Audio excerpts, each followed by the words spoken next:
Good morning. I'm Elizabeth Flannery, and I'll be your worship associate this morning. Welcome to First Unitarian Church of Honolulu on this beautifully gray and wet December morning. It is a winter morning. This is winter in Hawaii, isn't it? Our community is inspired by shared principles and a mission to boldly grow compassion, justice, and joy. Our faith draws on many religious sources, welcoming people with different beliefs. We are united by shared values, not by creed or dogma. You are welcome in this place. Please just take a moment to silence your phone if you haven't already done so. And before you do, feel free to check in on your preferred social media to let all of your friends know you are attending a deep and meaningful worship service. We are a growing and very busy community, so please read the announcements in our newsletter, on the website, and printed in the insert on your order of service this morning. I have one particular announcement for all of you, for anyone attending the very exciting festivities this evening. Just a housekeeping note about parking. Please park at the Nuuanu Congregational Church for tonight. And I'm sure Jonipher can answer where that is if anyone needs to know. And if I could invite Lou and Zaf up to help me light the chalice. You guys can come up. And as they light the chalice, please join me in saying, "We light this chalice with the embers of compassion. We light this chalice with the torch of justice. We light this chalice with the radiance of joy." Good morning. Good morning. I'm Katie, and I spend most of my time upstairs lately. There we go. Is that better? That's better. All right. Upstairs with the 3 to 6 youth group. And so I get to do the story for all ages today. I'm very honored. So hello, all ages. So I'm going to go ahead and start with the story and then have a couple other things to add. So this story is all with your imaginations. There's no pictures today, so you have to really think. Once upon a time, there was a wise man who used to go to the ocean to do his writing. He had a habit of walking on the beach as he began his work. One day he was walking along the shore, and he looked down the beach, and he saw a human figure like a dancer. He smiled at the thought of someone who would dance to the day, and so he walked faster to catch up. As he got closer, he noticed that the figure was that of a young man, and that what he was doing was not dancing at all. The young man was reaching down on the shore, picking up small objects and throwing them into the ocean. He came closer still, and he called out, "Good morning. May I ask what you are doing?" And the young man paused, looked up, and replied, "I'm throwing starfish into the ocean." "I must ask then, why are you throwing these starfish into the ocean?" asked the startled wise man. To this, the young man replied, "The sun is up and the tide is going out. If I don't throw them into the ocean, they will die." And upon hearing this, the wise man commented, "But young man, do you not realize there are miles and miles of starfish all along every mile? You can't possibly make a difference." At this, the young man reached down, picked up yet another starfish, and threw it into the ocean. And as it met the water, he said, "It made a difference for that one." All right. So I'm sure some of you have heard that story before, but I think it makes a good point today, which is that we can all make a difference, even if it's just one little thing. And so RE, 2 weeks ago, decided that they wanted to adopt a family with Helping Hands Hawaii. And so we've adopted 2 families. And what did we do last week? We colored coats. And we colored coats. And so if everybody can look back there on that little tree, it's a tree of giving. And on that are little coats that all the children have made with actual people's names who actually live in Hawaii. And they are probably, I don't want to, put a hierarchy on lives, but maybe more important than a starfish. They're actually here. And so some of their wishes, they're very basic. They were like coats and blankets. And as I woke up today, I was like, oh my goodness, a baby needs a sweatshirt and I need a sweater. And I thought, oh, there are people who could really, really use these. So if you're so compelled, feel free to grab a coat, and you can purchase the gift, wrap it or unwrap it, and bring it back by the 21st. If you need more information, come see me. But all of these children are going to be doing just that, okay? And all of the older children, everybody who feels so compelled. So that's our little wee pitch. And as an aside, I just wanted you all to know what we're doing in RE lately. Hold on, guys. Hold on. And so the 3 to 6-year-olds are studying different kinds of families today. The slightly older children are learning about worship, and the older yet children are practicing loyalty, which is the third of their, virtues, their third of their virtues. Sorry, I haven't been in that classroom. I'm thinking on a smaller level. So with that, I think we're ready to go upstairs, and thank you so much. Let's make a bridge and sing our children out. Go now in peace, go now in peace. May the spirit of love surround you everywhere,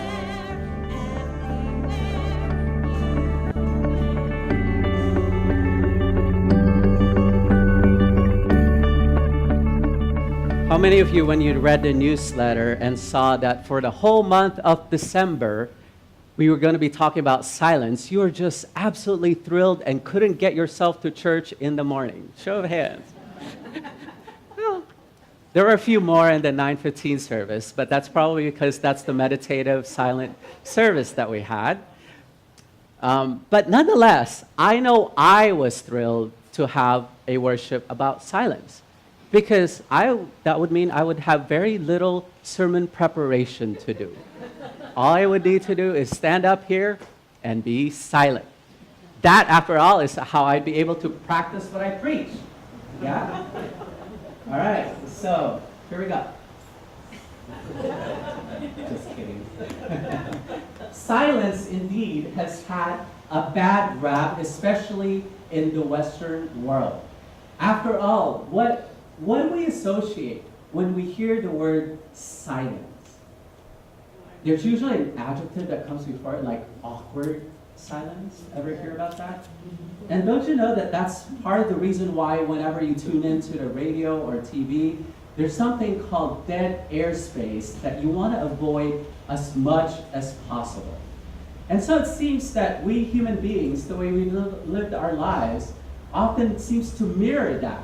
That in our conversations, we dread the lull in the conversation. And we dread whenever there's a pause or whenever there's a moment of silence that enters into our dialogue. And what's the second reason why silence has such a negative bad rap in our society?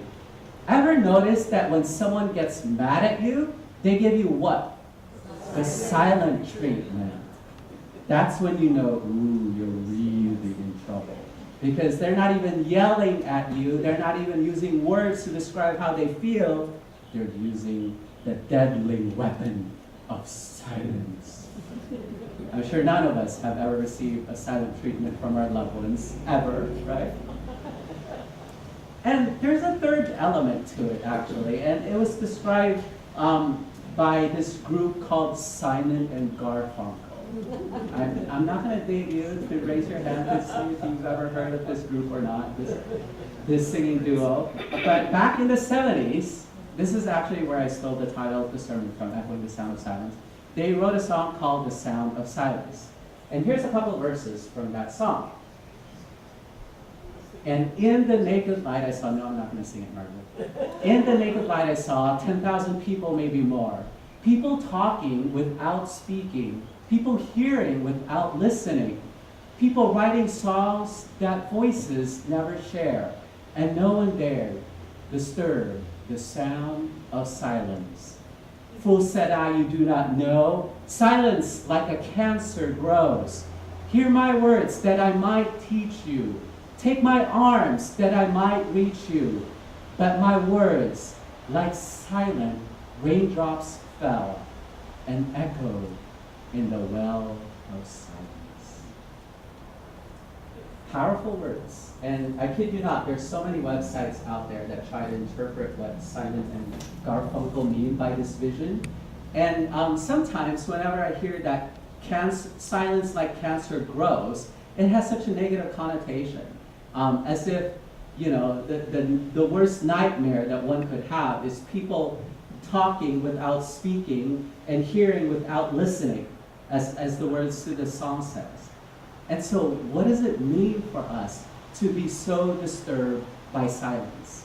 And I know the extroverts in the room are probably saying, yeah, who cares about silence? Who gives, I could use without silence all day long. Is there any value to silence at all? And what is the meaning of silence in a spiritual context anyway?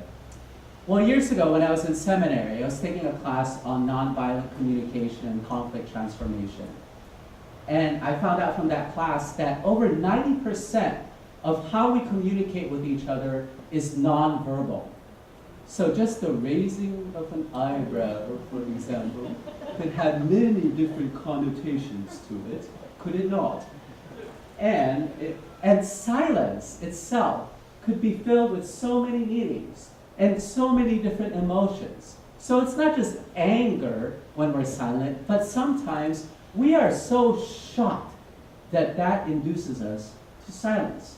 Or we are in such awe and wonder of the beauty that surrounds us that we are silent about it. Ever notice that? There's a gazillion other emotions that are associated with silence, but two in particular come to mind. One is we become silent whenever we are struck with something so huge and profound and revelatory. Is that the right word? Revelational? I don't know. You know what I mean, right? Whenever we're in such, whenever we are experiencing such wonder in our lives, we are reduced to silence. So in India, how they used to hold these theological debates is that one side would say what they believe in and the nature of God or Brahman or Atman or whatever it is that they talk about, and then they would sit down. The other person would give their monologue about their views and their philosophies of the cosmos and the world, and they would sit down. And then both of them would get up and they would talk at each other and have a debate going on, yeah? Now, the way they gauge the winner of that debate is whether or not one of them is able to induce the crowd and the audience into silence. Isn't that a great way of finding out, whether something rings true and echoes in deep within your soul or not? Is whether you can actually be reduced to silence? And I believe that our society these days live in a constant soundtrack of noise. We hear wah, wah, wah all around us, that we rarely have an opportunity to set aside time for silence. What might we find out if we were to cut through the noise? This is what Chris and I thought about during the 13 hours of debate that went on in the House auditorium on November 8th. As we were listening to one wah, wah, wah over the other, and then not to mention that wah, wah, wah going on outside with people yelling, let the people vote, let the people vote, let the people vote. By the end of the evening, as each of the representatives stood up to give their final speech as to why they supported or not supported marriage equality, I wanted to hear every single one of them. And I wanted so badly for there to be silence right outside, so that I could have that moment of pausing and reflecting and finding out if there's a gem to what they're about to say, and if I could be transformed even by those whose opinions I do not share. Can there be a moment when we could come together and deeply and truly listen to each other? And can that moment happen without the sound of silence? I think not. I think not. And besides, silence is valued in so many cultures other than Western culture. I was Googling, for example, Japanese culture and Japanese etiquette. And guess what? There was a whole big section in there about silence. It says when a Japanese person is silent, don't rush in to fill it in with words. Don't start a conversation right away, but rather sit with the silence for a little bit. And I tell you what, this really is not according to my culture either, because I'm Chinese. And any of you been to a Chinese restaurant? A silent Chinese restaurant is an anathema. It's a paradox, it's an oxymoron, it just doesn't exist, all right? Whenever we talk to each other, it's always, and everybody would speak as loudly as possible to each other. In fact, Chris could attest to this. When he first met me 15 years ago, he thought, well, is your dad upset? You know, why is he yelling? And I'm like, no, he's just saying, hi, how are you? That's just the way we talk. You know, we don't observe silence very often. It's just about the way we interact with each other. But yet, in certain cultures, silence is actually revered and it's valued as something that would enable us to more freely communicate with one another. And so, over the years, I have grown to appreciate silence. At first, by accident. So a few years ago, when I was in seminary, I was taking a summer school class in Cambridge, Massachusetts. So I decided to look up a few places that would be fairly reasonable so that this starving seminary student could afford it. And I didn't do much research as to what this place would be like, but it ended up being St. John the Evangelist Monastery. That's what I get for being popular. I should have stayed at a regular hotel, but no, because it was only $60 a night, which is cheap for Cambridge, I decided to book myself in this monastery. And so when I was checking in, I was talking to, I forgot what the brother's name was, but I was talking to this monk, and he said, well, you do know that this is a silent monastery, do you not? And I said, you mean I can't talk on a cell phone? No. You mean I can't talk and have a conversation even when we're eating? No. It's a silent monastery. And so you can imagine how I was just counting down the days of, oh my gosh, thankfully I'm only here for a week. I could not go through life being silent all the time. But believe it or not, something miraculous started happening as I began to engage with silence. I found myself actually being able to pick up on that still small voice a lot more than I used to be able to. And I was able to be still and be present in that moment. And all of a sudden, the stuff I was learning in school, I was able to absorb much quicker. And I was able to walk through life much more centered. And the words that came out of my mouth were much more articulate and eloquent. And I ended up getting an A in that class, thanks to the silent monastery that I enrolled myself in. And so when I came back to the real world, I decided, I think I am ready to attend a Quaker meeting. That's a big undertaking, yeah? 45 whole minutes of silence at this Quaker meeting in Manoa. And I tell you what, like some other people, you know, during that long period of silence, I started coughing in the middle. When's this gonna be over? Or I started thinking to myself, please, someone be moved by the Spirit already and talk. Anything, say anything. And no one did for 45 whole minutes. But yet again, I found out that when the silence was finally broken, people were saying things that were so deep and profound and deeply spiritual that I found myself saying, wow, that was a valuable 45 minutes of silence. What's been your experience with silence? Do you go by the strict literal definition of silence, which is the absence of sound? And it's also interesting how in Western society, absence is represented with a circle, yeah? And that's zero in Western society, or nothing, null, void. But in Indian culture, the circle actually means completeness and wholeness and totality.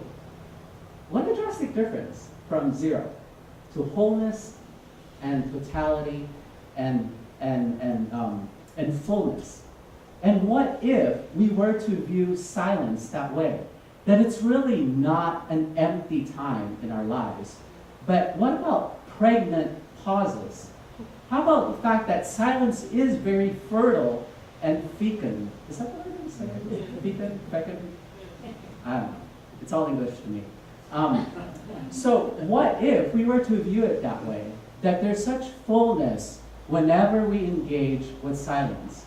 That when we're listening to the echoing of spirit, of that still small voice, that we would then be able to echo it back, not just within us, but throughout our world, as that echoing the sound of silence as compassion and peace and joy and justice. What if that were to be the echoing of the sound of silence? Well, believe it or not, we used to have a hymn called Find the Stillness. And it goes, find the stillness, hold the stillness, let the stillness carry me. In the Spirit, by the Spirit, with the Spirit giving power, I will find true harmony. What if we can only find harmony in the midst of the harriedness of our lives, in the midst of the suffering that goes on in our world, in the midst of the violence, in the midst of whatever it is that ails our world?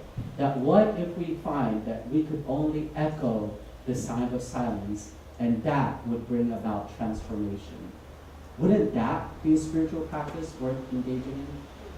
So as we go forth from here, and as we go forth and deal with the madness and craziness of the holiday season, I pray that we will all be able to just be still and find the depths of our silence.